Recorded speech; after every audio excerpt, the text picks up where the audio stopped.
ship the community built. You know, this event tonight is really not about any single individual. It's not about me. It's not about our city council. It's really all about our whole community and as a whole, and what we've been able to do not only this past year, but for the past 8 years. It's been pretty extraordinary. I chose that type of ship because it's a complicated structure, has a lot of moving parts, but it's also a strong ship, and its strength is what holds our community together, and it allowed us to meet some significant challenges that we've been able to face and meet head on. The annual report I just mentioned earlier, take a copy of it, read it at your leisure. Good news is that our budget is balanced. That a big part of the reason why we're able to balance the budget has been through our city employees.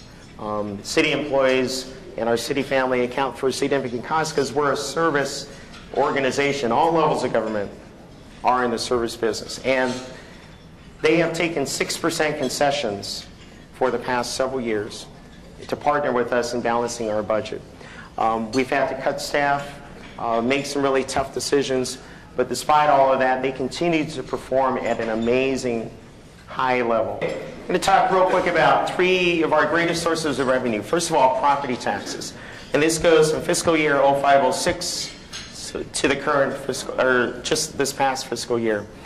Starting out just over 20 million to now about 25 million. And you can see, despite the recession, we've been very fortunate at having overall slow growth, but very steady growth in our property tax rates. And even during the depths of it, it was relatively flat. So we've been very fortunate in that area. Here, this is our sales tax. We get 1% of every dollar that is spent in our city comes back to us here. And you can see how dramatically the recession affected us during that period. But you can see the trend is now moving up a little bit as people feel a little bit more comfortable about spending money, which is great. So moving forward, the other great source of revenue is our utility users tax. It's a local tax that is 4.75% of your electric bill, Verizon bill, AT&T bill, cell phones, natural gas.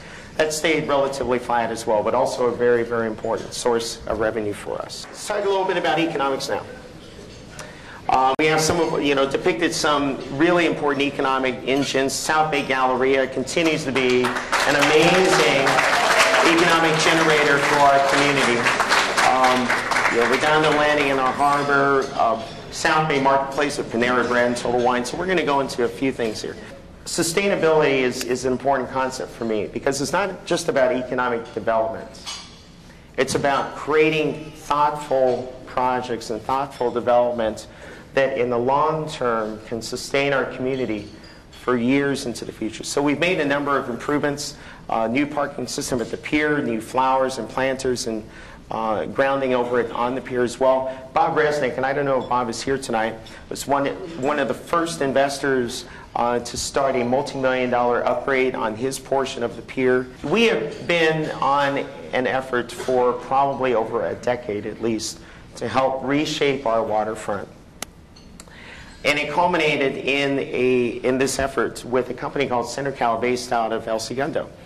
And what was really important to myself and the City Council is that we look for ways to engage the community in really meaningful ways. And so what you see at the bottom are some of the ideas that we received at these meetings and the volume of how important these ideas were. We want something that's family friendly in our harbor. We want walking paths. We want arts, local serving businesses.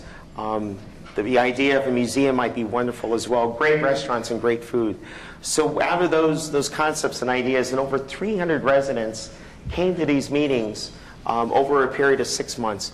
We have a concept that's up there. It's not finalized, and you can't really see it real well, but the idea of like a Pike's Place marketplace down here in Redondo Beach that has local businesses in it, or a ferry building type of thing like up in San Francisco. Seaside Lagoon was upgraded, the restroom structure there. I mentioned earlier, Michael Zislis, I think, was here earlier. Shade Hotel. There's a Shade Hotel in Manhattan Beach. It's wildly successful. We're hoping he's going to build a 52-room hotel right in our harbor as well. It's going to be a LEED certified building, going to be an environmentally sustainable building. We're really excited. about what that's going to add. Some other great efforts over the years. We have a South Bay Marketplace up in North Redondo by the Galleria. Forest City Development, the owner of the Galleria, was a great partner in this development. Nordstrom Rack, Sprouts, Panera Bread, Total Wine. We've got some fantastic businesses out there. And these things occurred, by the way, during the midst of the recession. These private sector investments occurred during the midst of the recession. So foundationally, what we've been trying to do is build these businesses to sustain us into the future for years to come, and it's been very, very successful. This is our old miniature golf course on Marine Avenue, right by the 405 freeway. It is going to be the home of a new Hilton Garden Inn and a new Residence Inn by Marriott's. Again, it's going to be right next to Northrop Grumman, right next to Internap, that industrial corridor up there, close to the LA Air Force Base and Boeing and other employment centers up in the city of El Segundo, right next to the Green Line as well. So it is very well positioned, and we're very excited about that deal. Public safety. Again, public safety, and let's give a big hand to our public safety officers first. Firefighters and police.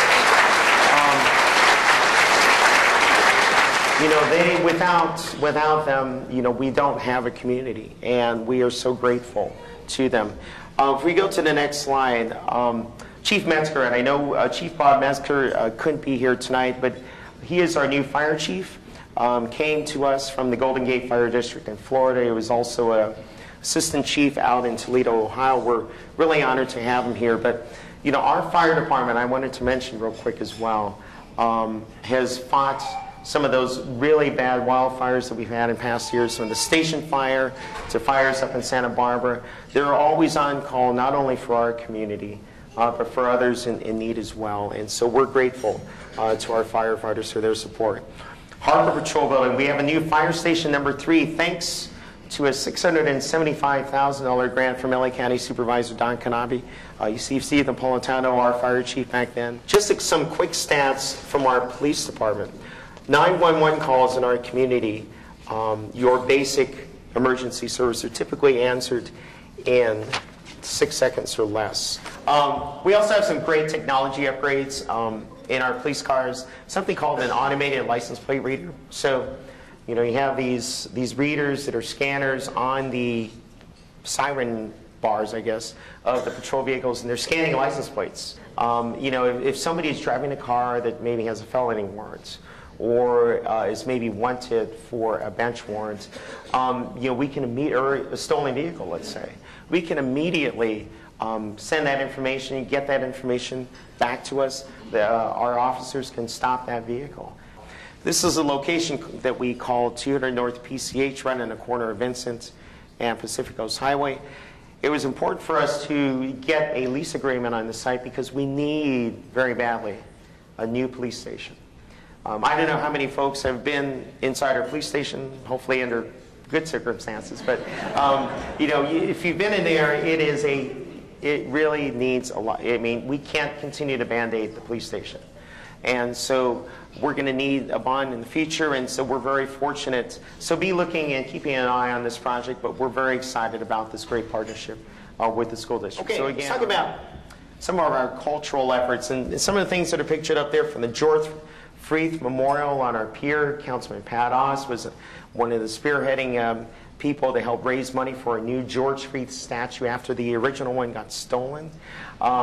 We also have an amazing number of talented artists in our community. Mosaic Steps with Patty Collette and Debbie Lynette. Wyland had a wonderful project of refreshing the Wailing Wall as an example. So let's go. I just signed a friendship agreement with a new sister city. We did it via Skype 2 days ago in our city council chambers, and it was a great event. But what's particularly, I think, important about the timing of this relationship with Itamon is that we have a program called Vitality City, which is looking for ways to promote longevity in our community, sponsored by the Great Beach Cities Health District, and I'll mention that a little bit later. But one of the things about Okinawa is that it is a blue zone. It is a place of longevity, and one of the things we hope to do is study their practices, their customs, and why longevity is so prevalent over there, and how can we adopt some of their practices here in Redondo Beach in concert with our Vitality City program. Some additional cultural sustainability, a beautiful mural at Alta Vista Park on the top left. In the middle, we have some more public art at our north branch of the Redondo Beach Library. Some mosaics that were down on our beautiful new esplanade that are down there. Let's give them a big round of applause. It's really cool.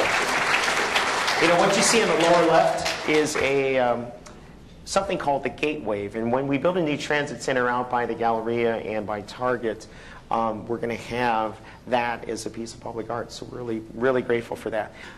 I want to talk about, you know, community partnerships as well. You know, so much of what we've been able to do has been through partnerships. And because, you know, we as a government entity, we don't have all the money that we really need to do so many things. And so we are so fortunate to have nonprofit organizations, private sector companies, businesses that have helped us to do things. So Fire Station number 1 got a brand new kitchen courtesy of ShareFest. ShareFest has been in our community for a long time. They redid this kitchen. So many ways that individuals have contributed to our efforts. Park improvement projects. Perry Park got some great improvements through the help of some businesses and individuals. Councilman Steve Deals as well. Alta Vista had some great improvements through bleachers over the years with Councilman Steve Aspel's help and some other businesses. So, you know, these partnerships have really helped increase the quality of life in our community as well, because, again, we as a city government can't do it all. Chevron had a problem. They needed to find a way to get these drums offloaded from a barge and brought and transported to their refinery in the city of El Segundo. In exchange for us allowing them to do that, they gave the city $2.4 million. Leadership Redondo, with our Chamber of Commerce, has also been an amazing partner with us. It's a group of community leaders that get together for a year, learn about the city, learn about government, but at the end of their tenure, they need to come up with a legacy project that will benefit the community. So you have art benches in Riviera Village. You've got a beautiful, very moving 9/11 memorial featuring a piece of the World Trade Center at our City Hall. A water smart garden in Wilderness Park is an example. Just a few of some of the improvements that were made possible. Veterans Memorial Task Force. Can I have our Veterans Memorial Task Force please stand up? These gentlemen raised over $200,000 during the depths of the recession to help fund this beautiful new memorial out in Veterans Park that will serve as a signature piece to honor our past, present, and future veterans of our nation. And okay, North Branch Library, the Redondo Beach Library Foundation helped fund this along with the Friends. A LEED certified gold building in the northern part of our city, Artesia Boulevard in Green. It's amazingly beautiful. Some other great improvements, the Esplanade. We have a beautiful Esplanade with little art elements in there. It's a wonderful place to walk. We show the groundbreaking that's out there. Some number of different park improvements, from an aviation track to Perry Park, a ribbon cutting at Franklin Park. And again, a number of these improvements were funded by private donors in combination with the city. So again, we are grateful to our citizens and to our businesses and others to really help us, fill the gap. As my final State of the City address to you, I just wanted to say thank you to all of you, my personal friends, so many of you here tonight, colleagues, business owners, people that have touched my life and in so many different ways. And it has been my great honor to serve as your mayor of this great city. So thank you all for being here tonight.